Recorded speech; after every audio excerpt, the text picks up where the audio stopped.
네, 안녕하세요. 반갑습니다. 대기업의 이정열 멘토입니다. 자, 오늘 시장의 마감을 또 살펴드리고, 앞으로 이제 주목을 해야 되는 그런 이벤트들과 이슈들, 증시에 대한 전망까지도 말씀을 좀 드리려고 하는데, 일단 참고하셔가지고 보시면 좋겠고, 시청하시기 전에 좋아요 한 번씩 부탁드리도록 하겠습니다. 제가 직전 영상 전일에 이제는 바이 더 딥이다 라는 말씀을 드렸습니다.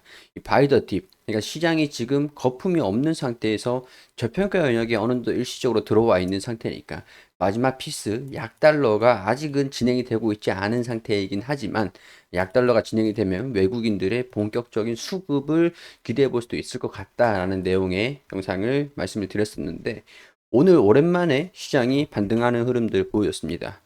뭐 이게 일시적인 반등인지 뭐 장기적인 이제부터 본격적인 회복 시작인지 이런 것들은 섣불리 예단하기는 좀 어려운 그런 상태이긴 하지만, 일시적으로 지금 시간대별로 보자면 장 막판에 동시 호가 때 외국인들이 순매수로 전환이 되면서 장 마무리를 외국인 순매수로 전환이 됐습니다. 장중에는 사실 외국인들이 순매도 흐름들을 보여주고 있었던 상태였거든요. 오늘 장이 코스닥이 대부분 상승하는 모습들을 보여주면서 하락하는 종목들이 굉장히 좀 적었죠. 코스피 같은 경우는 766 종목이 상승을 하고 코스피가 하락 종목이 127 종목밖에 되지 않는 그런 상태여서, 코스닥 같은 경우도 1400 종목, 거의 1500 종목 대다수의 종목들이 좀 올랐습니다. 그런 상태에서 일시적인 반등 흐름들을 보여줬는데, 역시나 종목들이 좀 오르기 시작하더니 외국인이 장막판에 순매수 흐름들을 보여주더라고요. 3시 30분까지는 이게 동시호가 때 한 번에 이렇게 반영이 좀 된 거거든요. 그러니까 동시호가 때 외국인들도 그 국내 투자자들이랑 개인 투자자들 좀 모르게 좀 주워 담았다. 금융투자 같은 경우에서도 최근에 시장을 좀 주도하는 모습들을 보여주긴 했는데, 한동안 매도를 하고 있었던 외국인들, 그리고 기관과 금융투자가 시장을 좀 떠받치고 있었던 그런 상황에서 오늘 순매수 흐름들 뭐 조금이나마 순매수 흐름들 좀 보였습니다. 근데 이게 좀 이어질지, 바로 또 매도로 전환이 될지, 이때도 순매수하는 모습들을 보여줬었는데, 개인이나 외국인이나 순매수 흐름들 보여주다가 외국인들은 바로 또 던지는 모습들, 이렇게 막 언제든지 매도로 전환이 될 수는 있기 때문에, 지금 절실한 외국인들의 수급이 절실한 그런 상황에서 시장에 반등을 좀 주도를 하기 위한 외국인의 귀환이 도움이 좀 절실하다, 이렇게 정리를 할 수 있을 것 같습니다. 일단 오늘 시장이 좀 반등 나왔었던 이유들은, 간단하게만 설명을 드리면은 전일 그 외국, 그러니까 뉴욕에서 나스닥과 미국 시장이 좀 회복하는 모습을 보였었죠. 특히 이제 애플 같은 경우라든가 이제 엔비디아 같은 경우가 순매수를, 주가 상승을 견인을 해주면서 좀 테크놀로지 쪽에 이제 기업들과 함께 전자기술 반도체 기업들도 함께 좀 상승하는 모습들을 보여줬습니다.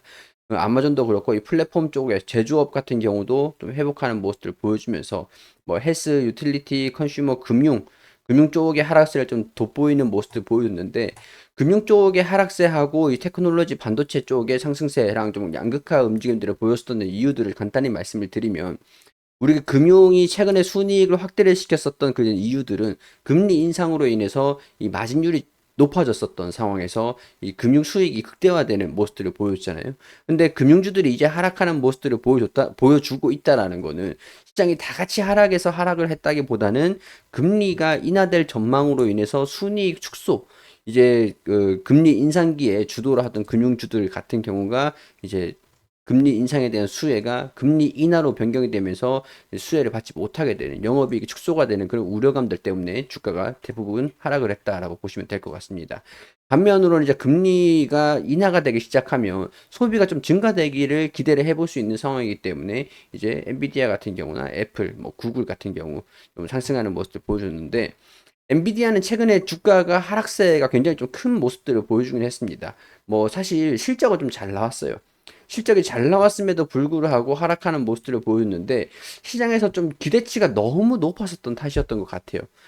시장 기대치가 너무 높은 상태에서 실적 발표가 두 자릿수 성장하는 모습들을 보였음에도 불구하고, 여기에 따른 이제 차익실현 물량들이 좀 나오면서 조금 억지로 주가를 좀 떨어뜨린 게 아닌가. 뭐 한편으로는 시장을 견인할 수 있는 자금이 좀 말라 있었던 것이 아닌가. 뭐 금리 인하에 대한 우려감들도 같이 반영이 되면서 주가가 하락을 했다라고 예상이 좀 되긴 하는데, 엔비디아가 좀 반등하는 모습들을 보여주면서 이와 함께 엔비디아와 함께 필라델피아 반도체 지수가 같이 상승하는 모습을 보였습니다. 필라델피아 반도체 지수 같은 경우에서도 엔비디아의 주가 하락을 같이 좀 연관을 받으면서 반도체의 피크가 아웃되는 거 아니냐, 실적 상승 이제 회복이 이제 벌써 끝나는 거 아니냐, 이런 우려감들도 같이 동반됐었는데 엔비디아의 상승도 같이 견인이 되면서 이 필라델피아 반도체 지수 또한 상승하는 모습들을 보였습니다. 필라델피아 반도체 지수 같은 경우에서도 마찬가지겠죠. 금리가 또 인하가 된다라고 하면 이 반도체에 대한 소비력이 좀 증가될 수 있기 때문에 우리 반도체가 우리 산업에서도 그렇고 물론 필수 소비재라고 할 수 있잖아요. 우리 반도체 없는 세상을 상상할 수 있겠습니까? 그렇기 때문에 경기가 금리 인하를 하면서 경기 소비를 회복시키게 되는 경우에는 이제 필라델피아 반도체 지수도 좀 상승하게 되면서 반도체 가격의 상승들 이런 것들도 서서히 시장은 지금 다시 정상화 단계로 돌입하고 있다. 이렇게 정리를 할 수가 있겠습니다. 자, 이로 인한 반도체 상승으로 인해서 필라델피아 반도체 상승으로 인해서 삼성이 일시적인 회복 흐름들 좀 보여주긴 했고요. 뭐 LG 같은 경우라든가 이거 SK 하이닉스거든요. SK 하이닉스도 주가가 큰 폭으로 상승하는 모습을 보여줬는데 SK 하이닉스가 최근에 좀 많이 하락하는 모습들을 좀 보여주긴 했는데 주가가 조금 뭐 비싼 측면이 없지 않아는 좀 있는 것 같습니다. 부담스럽지 않은 단계냐. 지금은 주가가 좀 많이 하락을 하긴 했는데 이 기업의 가치 대비해서 주가가 거품이 완전히 없었던 상태는 아니었었거든요. 그렇기 때문에 지금 어느 정도 일시적으로 주가가 수준을 받은 것들을 틈타서 외국인들이 집중적으로 순매수 흐름들을 보여줬었다. 이렇게 정리를 할 수 있을 것 같아요. 오늘은 전반적으로 시장이 상승했을 수도 있었던 그런 그 요인들은 외국인들이 필라델피아 반도체 지수가 상승이 되고 나스닥에서 엔비디아가 상승하는 모습들을 보여줬기 때문에 이로 인한 뭐 순매수 흐름들이 같이 동반이 됐다라고 이해를 하시면 될 것 같습니다. 그럼 한동안 이게 이 순매수 흐름들이 좀 이어질 것이냐라는 것들을 좀 봤을 때는 아직까지 변수가 완전히 소멸이 된 건 아닙니다. 통상적으로 9월 달쯤에는 시장이 좀 약세 흐름들을 보여주기도 했어요. 그래서 사실 시장에서 기대치 자체가 높지 않은 것들은 좀 맞긴 하거든요. 워낙 9월에 근 100년 동안 항상 9월에는 증시가 좀 부진하긴 했습니다. 약세장이 보여주긴 했습니다. 그렇기 때문에 외국인 자체에서도 뭐 기관 같은 경우에서도 개인 투자자 같은 경우에서도 9월은 뭐 약세 흐름들을 보여주겠지라는 식으로 기대치 자체가 높진 않았거든요. 그렇기 때문에 시장이 아직까지 9월이 지속이 되고 있다라는 거. 달리 말하면 이벤트가 완전히 변수가 나와줄 수 있는 요인들이 완전히 소멸된 건 아니다라고 정리를 할 수가 있기 때문에 우리가 반드시 체크를 해볼 필요가 있다라는 거는 18일에 FOMC에서 점도표를 주목을 해봐야 된다. 이렇게 이거를 말씀을 좀 드릴 수 있을 것 같아요. 가장 중요한 이슈가 아닌가 싶어요.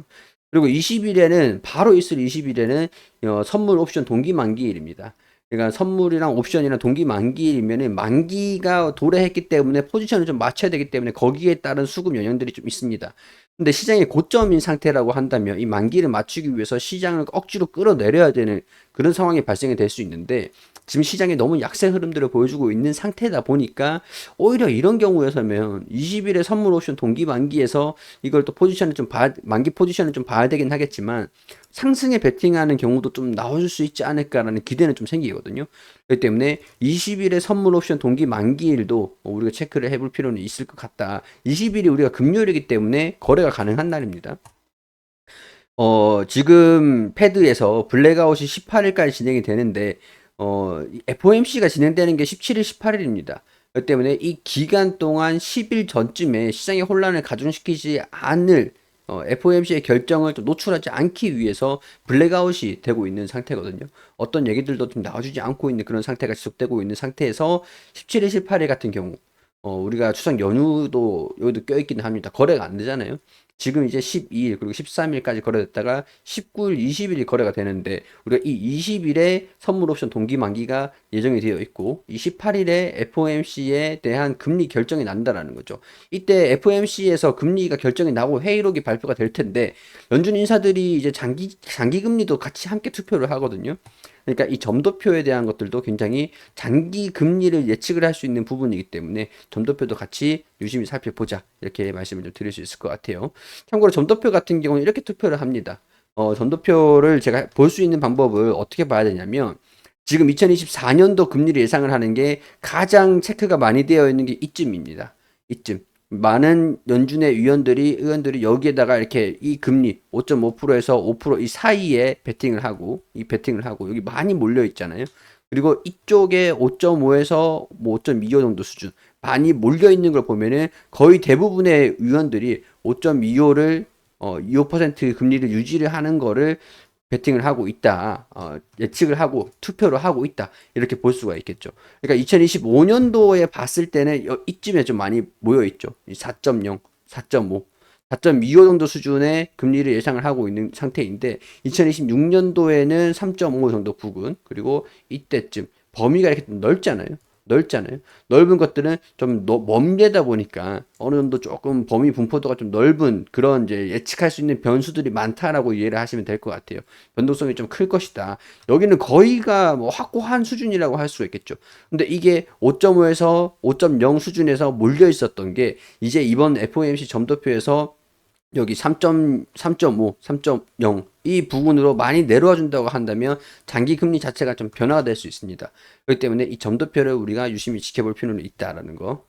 이 점도표라는 거는 FOMC 회의가 끝나게 되면은 연준 위원들이 투표를 했던 것들이 공개가 되기 때문에 반드시 파월의 입이랑 어느 정도 수준의 금리를 그 베팅을 했는지 투표를 했는지 그런 것들도 함께 보시는 게 굉장히 좀 중요할 것 같습니다. 이게 왜냐면은 FOMC 점도표에 따라서 선물 옵션 동기 만기에 대한 베팅이 달라질 수 있는 것들이고, 그리고 지금 우리 국내 증시에 가장 중요한 외국인들의 수급을 기대할 수 있는 요인들이 약달러인데, 이게 마지막 히든피스라고 제가 말씀드릴 수 있을 것 같아요.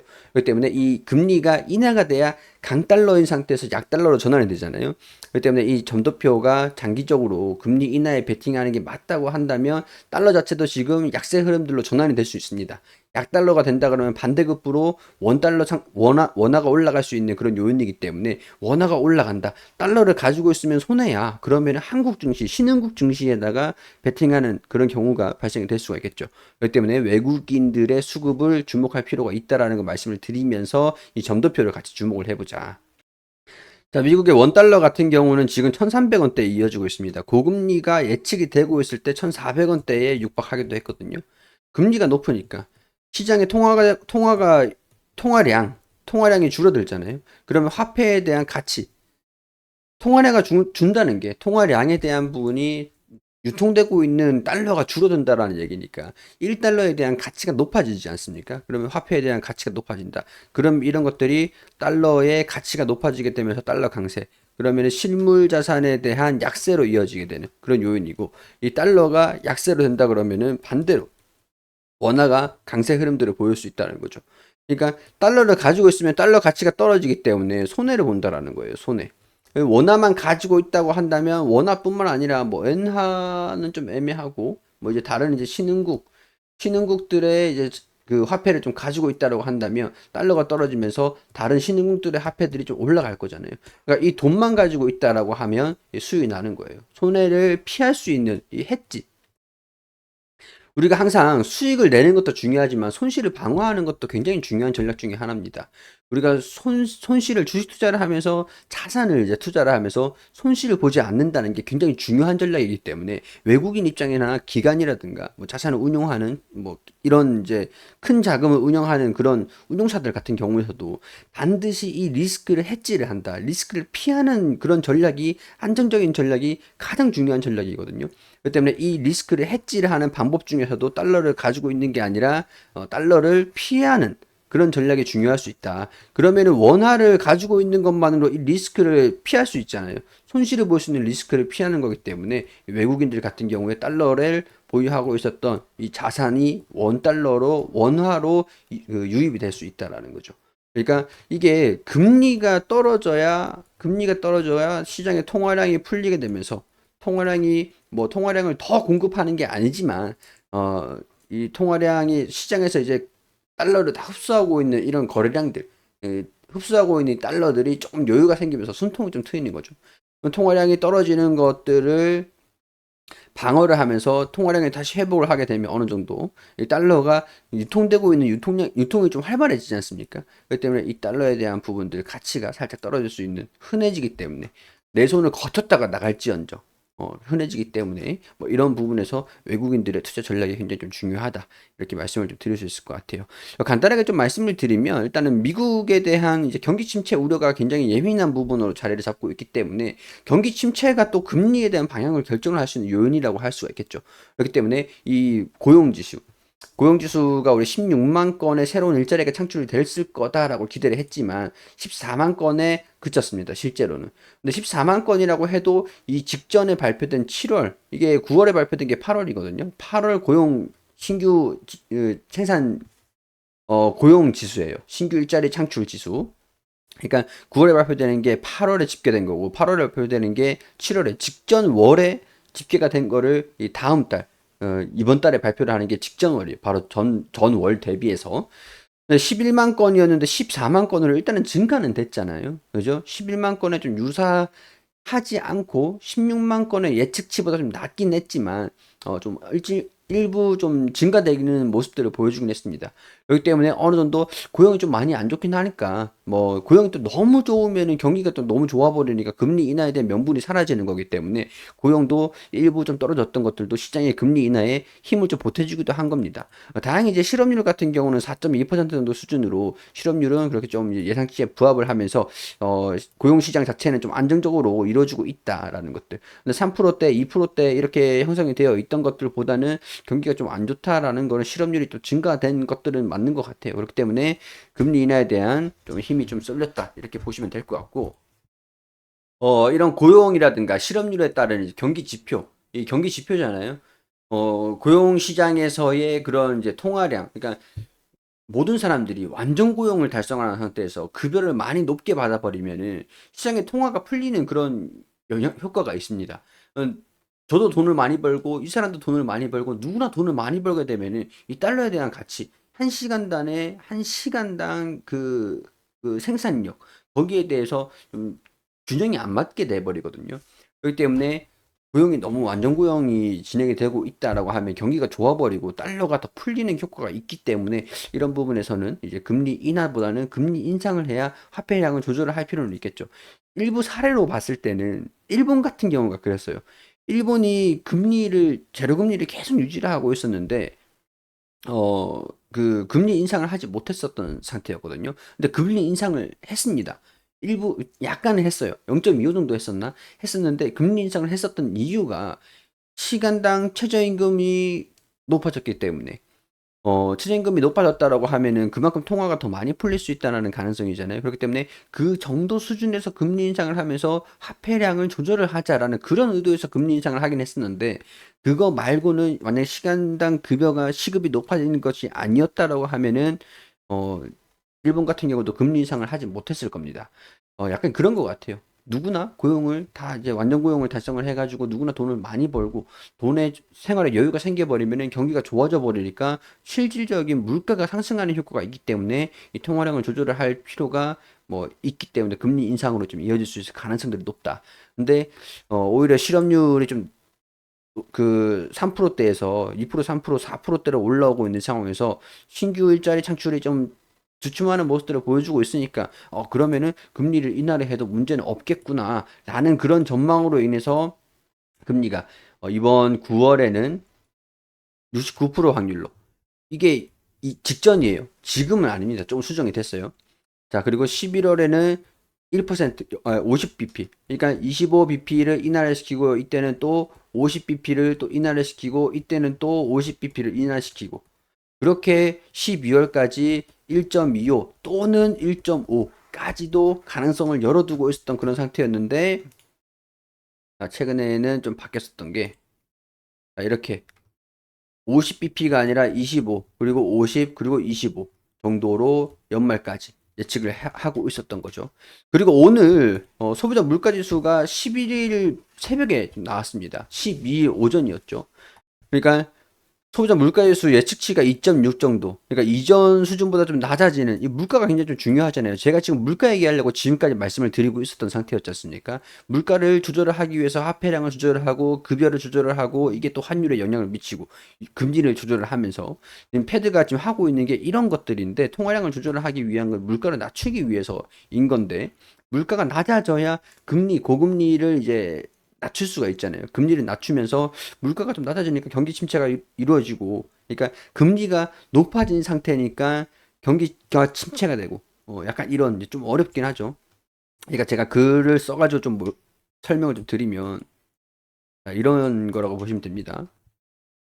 지금 물가가 코로나 때문에, 당시에 코로나 때문에 시장이 그 사람들이 전부 다 일자리를 다 잃게 되면서 일자리를 다 잃었어요. 그런 이제 급여가 나오지 않고 소비가 많이 줄게 되죠.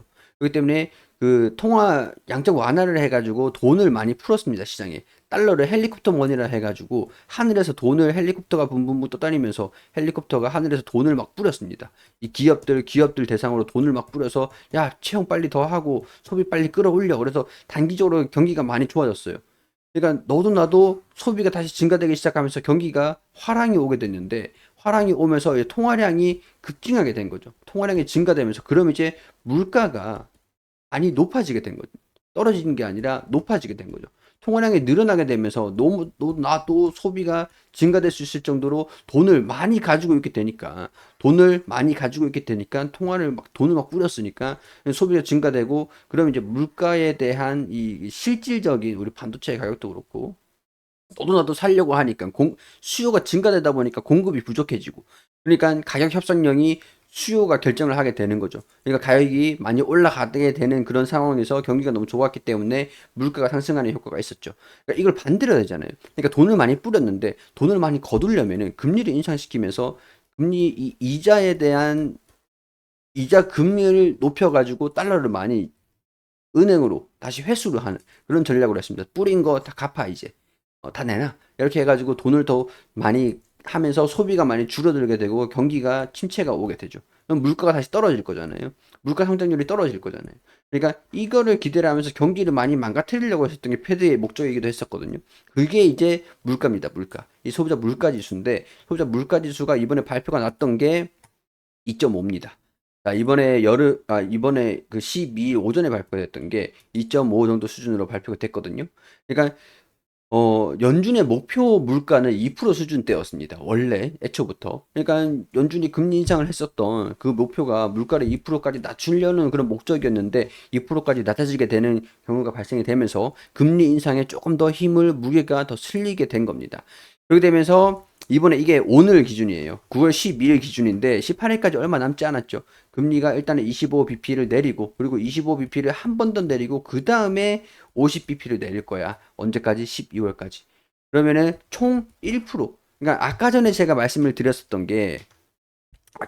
직전에 말씀드렸던 게 1.5 정도 수준이었는데 1.25 정도 수준이고, 그리고 지금 같은 경우는 또 바뀌었던 게 여기 1.1% 정도 수준까지 연말까지 금리를 낮출 거야. 그러니까 금리를 낮추게 되면은 이제 달러 강세가 이루어지지 않는다 했잖아요. 시장의 통화량을 다 끌어모았던 게 이제 좀 느슨하게 좀 풀어주게 되면은 강달러가 이제 보합 상태로 좀 떨어지는, 달러 강세가 좀 끝날 거 아닙니까? 그렇기 때문에 달러가 좀 끝난다라고 하면 이 1,300원대에서 1,200원대로 낮아질 가능성들. 그렇기 때문에 이 1,300원에서 내가 1달러를 가지고 있는데 가만히 가지고 있었더니 원래 1,300원이었는데 1,200원대까지 떨어집니다. 그러면은 이거를 달러를 가지고 있어야 될까요? 1,200원을 가지고 있어야 이 달러가 떨어지는 것을 피할 수가 있겠죠. 그게 외인의 의도, 오늘 매수를 한 순매수의 의도가 아닐까, 그렇게 예상을 해볼 수가 있습니다. 실질적으로 지금 국채금리 같은 경우에도 이 2년물 단기 국채물이거든요. 2년물 단기 국채물도 어제 이 소비자 물가지수 발표하기 직전에는 3.5까지 떨어졌다가 이 2년물이 3.6까지 단기적으로 좀 많이 하락하는 모습들을 보였습니다. 그러니까 3.6 정도로 예측을 하게 되면서 결국에는 우리가 이번 연말에는 이 2년물이니까 2년 내에는 3.25, 3.5 이 정도로 베팅을 하고 좀 눈치 싸움을 하고 있는 상태라는 거죠. 그러니까 이번에 나오는 그 점도표에 따라서 이것도 국채 금리 수익률도 많이 달라질 겁니다. 그렇기 때문에 이번에 18일에 발표되는 패드의 점도표를 주목을 하면서, 이번에는 25bp가 기정사실이에요.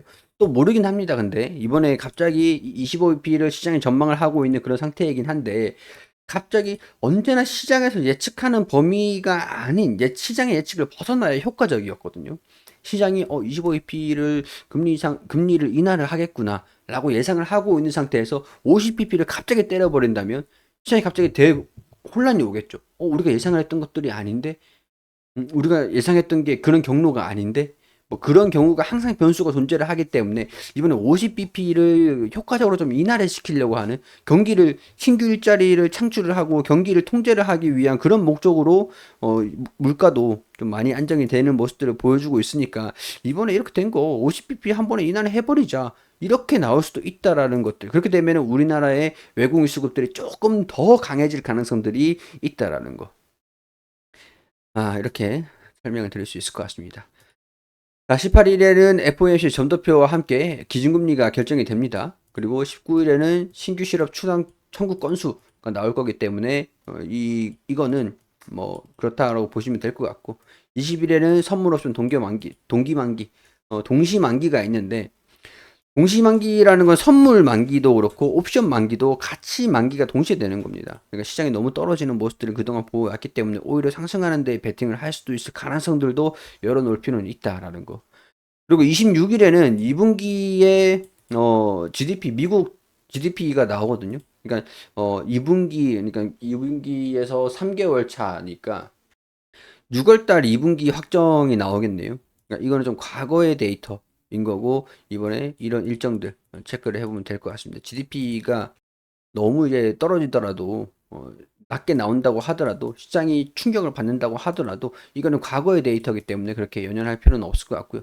참고로 지금 같은 경우는 원유 선물 가격들도 70달러를 좀 붕괴하는 모습을 보여주고 있으니까 원유가 떨어지면 또 금리를 인하시킨 효과가 또 있기도 하거든요.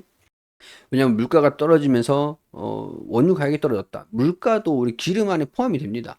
기름에 물가 안에 기름이 포함되면서 유가가 높은 경우는 물가가 또 올라가는 그런 효과가 있으니까 모든 제조업이 기름이 필요하고 에너지가 필요한데 에너지 가격이 높으면 우리가 자동차 운전을 할 때도 기름값이 비싸면 자동차를 일주일에 출퇴근하면서 한 달에 출퇴근하면서 소비되는 그런 기름값 양이 많아지잖아요. 그러니까 우리 급여에서 기름값이 고정 비용으로 빠지게 되는 거니까. 그러니까 유가가 떨어지게 되면은 기름값이 많이 떨어지게 되면서 제조업도 그렇고 우리 가게에서도 조금 이제 아낄 수 있는 돈이 조금은 늘어나기 때문에 금리 인하 효과가 좀 있기는 합니다. 그렇기 때문에 근데 또 이제 유가가 안 떨어지면 안 돼요. 물가가 안 떨어지니까. 유가가 또 많이 떨어졌기 때문에 금리가 50bp를 인하를 시키겠다라는 가능성들이 좀 낮아지긴 했지만 뭐 그래도 모른다라는 거. 일단은 금리가 좀 떨어지고 있었던 그런 상태이기 때문에 그 유가가 떨어지고 있었던 상태이기 때문에 그래서 오늘 국내 증시에는 외국인들의 귀환하는 모습들을 좀 보여줬고 이거는 저는 좀 예상을 했었기 때문에 바이 더 딥이라는 말씀을 좀 드리기도 했었습니다. 지금 시장 같은 경우에는 PBR이 거의 한 배 정도 수준에 육박하는 그런 저평가 구간이기 때문에 거품이 뭐 거의 꺼져 있는 그런 상태이기 때문에 외국인들도 순매수 흐름들을 보여주기에는 부담스럽지는 않은 그런 상태이긴 하니까 이런 것들 참고하셔가지고 보시면 될 것 같아요. 당연히 변수는 있기 때문에 너무 공격적인 그런 것들보다는 9월 달은 일단은 좀 쉬어가자라는 그런 포지션이 중요할 것 같습니다. 그러나 항상 또 그렇기도 하죠. 항상 뒤에는 공포장애 또 오더라고요. 자, 이런 것들 단순히 참고만 좀 해주시고 도움이 되셨다면 좋겠다는 말씀을 드리면서 여기서 인사드리도록 하겠습니다. 자, 도움이 되셨다면 좋아요 한 번씩 부탁드릴게요.